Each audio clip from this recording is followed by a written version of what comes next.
Speaking of the American Jewish Committee, the AJC just released a survey of American, Israeli, and French Jews with respect to their concerns, attitudes towards Israel, and more. And among other findings, one thing became very clear from the respondents, that while over 70% of Israeli Jews love President Donald Trump's treatment of Israel, 2/3 of American Jews don't. So the question is, why? And here to help us answer that question is Dr. Elana Sztokman, the Vice Chair of Media and Policy with Democrats Abroad Israel, and Rabbi Ariel Konstantyn, founding rabbi at the Tel Aviv International Synagogue and chairman of Metzion, the Institute of Zionism and Jewish Heritage. Thank you both very much for joining me today. My pleasure. Thanks for having us. Thank you. So I'll start with you, Dr. Sztokman. What do you think the takeaway from this survey is? I don't think that the attitudes of American Jews towards Trump has that much to do with Israel per se. I think it has to do with attitudes towards Trump.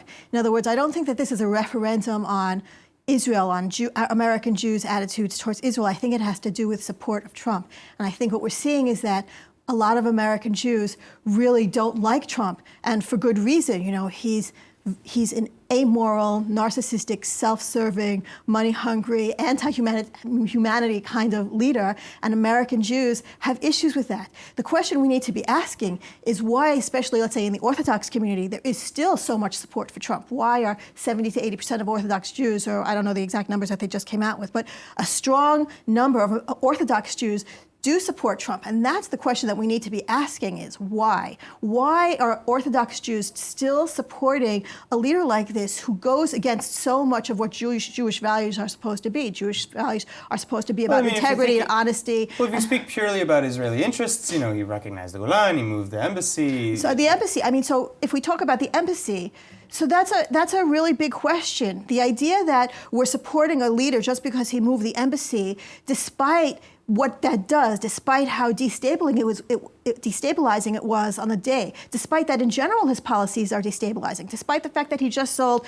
arms to Saudi Arabia. The last time an American he's not the first nor the last president probably right, to do but that. The last time an American president sold arms to Saudi Arabia, do we remember AWACS and how American presidents who do that get labeled anti-Semitic? And yet the Orthodox community in particular is saying, oh, well, he moved the embassy, so let's ignore everything else. Let's ignore his record in anti-Semitism, the fact that he was unable or unwilling to condemn anti-Semitism at Charlottesville. He said that, I have to correct you there. Charlottesville was misquoted quite often. It was. I've read that transcript quite clearly, and he was misquoted. He did condemn the bigoted, racist actions that were taken at Charlottesville. And at the same time, he said there are very nice people on all sides. He did say that. He did say that, but it's been taken out of context. Okay. At least that much is true. Okay, but the fact is that we have a president who is destabilizing in general.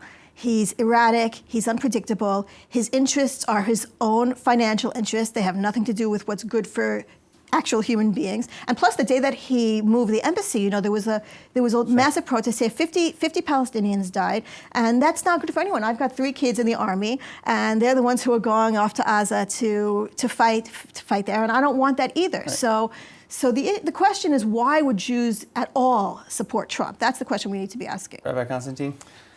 First of all, you made a lot of very strong and powerful accusations. He's running on anything for financial gains. I'd love to see some backing behind some of these accusations. But bottom line is that Trump has done tremendous strides forward for Israel where no one else has done. A lot of presidents have promised, in every single campaign, presidents have promised to move the embassy, and they've always backed down from that when they became president, citing security reasons, State Department reasons. Yet nothing destabilizing really happened. It's already over a year, and this region is perfectly stable. There's no problem. And in fact, he's had the courage and the strength to state and do what the American public have, what the Congress has voted for, and to implement it. I think that a lot of Jews who are supporting him are very impressed with the fact that he is holding up to his campaign promises. Is he the most unerratic? No, of course he has his issues. However, his track record on Israel has been solid. I think the problem is that a lot of Jews don't care about Israel. As it came out in the study, 25% of American Jews don't care about Israel or the future of Israel, don't think the future of Israel will impact their future as Jews. And that's where I think the problem is. as number one. I think there has to be a deeper connect between American Jewry and Israel, and then I think they'll respect that. And the second problem is the debate in America has become so vitriolic, so virulent. Like the words that we just heard, the amount of hatred and the adjectives that were used to describe Trump is so fierce and so hostile. There's no discussion anymore. There's no debate. Anything that Trump will do is bad by definition, just because it's him. That's absolutely wrong. Could I respond to a couple of things? So first of all, Trump ran on a platform of hatred. He brought the hatred to the American public. He ran. Give an example of that.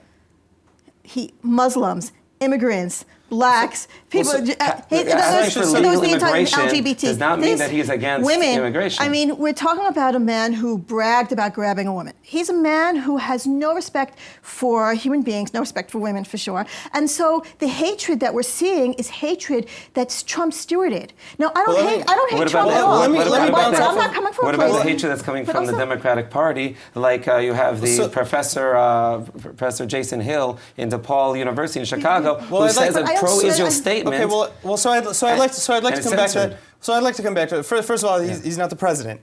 Right. But beyond that, I want to come back to the point. But I actually want to follow up on a point that Dr. Sztokman made earlier.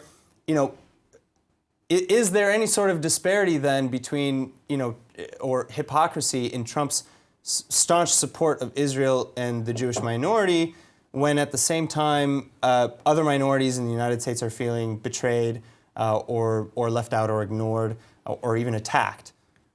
I think many minorities don't feel that way. I think it's being portrayed that way in the guise of protecting the minority. But I think most people want legal immigration. No one's against immigration. He's against illegal immigration, and to do background checks and make sure that you don't have criminals coming through or drug trafficking, which protects us all. But to create a system of legal immigration, that doesn't mean he's against the minority. That means that he wants legal immigration. Like we have an issue here in Israel. We want legalities involved with this and a system that will enable legal immigration. He's putting children in prison. Children are literally dying in detention camps. He has a complete disregard for humanity. You can't disguise that with, oh, this is just policy. This is not policy. This is a complete disregard for the most vulnerable human beings. We're talking about little kids coming with their families, running away from oppressive,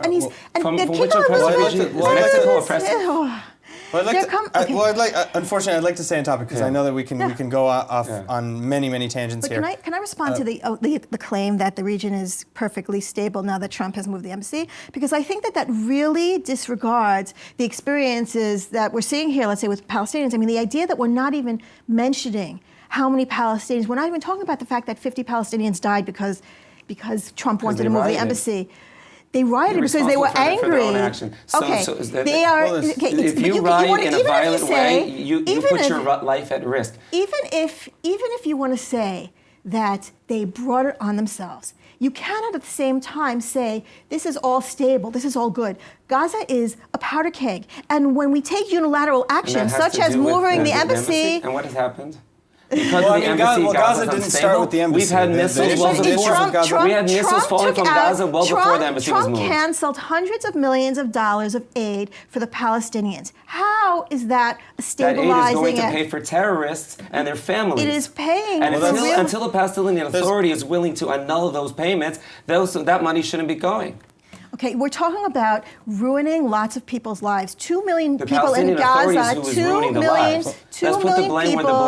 2 million Gazans are not terrorists, and the fact that the American government is able to conflate 2 million lives and treat them all as if they're terrorists. This is not a stabilizing practice. This is not. I just want to really disagree and dispute your claim that everything is nice and good and stable. The government of the Palestinians is causing the harm. Yes. Because as long as they are paying terrorists, they shouldn't be receiving any aid. I would like to see Jewish leadership take responsibility for our actions instead of constantly deflecting to others. I would like to see us say, what is our role? What is our responsibility? There is violence. We're sending humanitarian aid constantly. All right. Well, Even with unfortunately- missiles falling, we're sending humanitarian aid. We are not taking responsibility. I'm sorry. There's enough self-blame that the Jews can take when we're sending humanitarian aid while missiles are falling and killing innocent Israeli civilians. I'm sorry. That is really a grave distortion of what's going on. Yes. Unfortunately, I'm so sorry. I know that we could continue this topic, and I'd love to, but we've hit our time today. Rabbi Konstantyn, Dr. Stock, yeah, I'm sorry, it really is. I know, it flies by. Well, thank you so much again for coming in, and I hope to see you again soon. Thank you.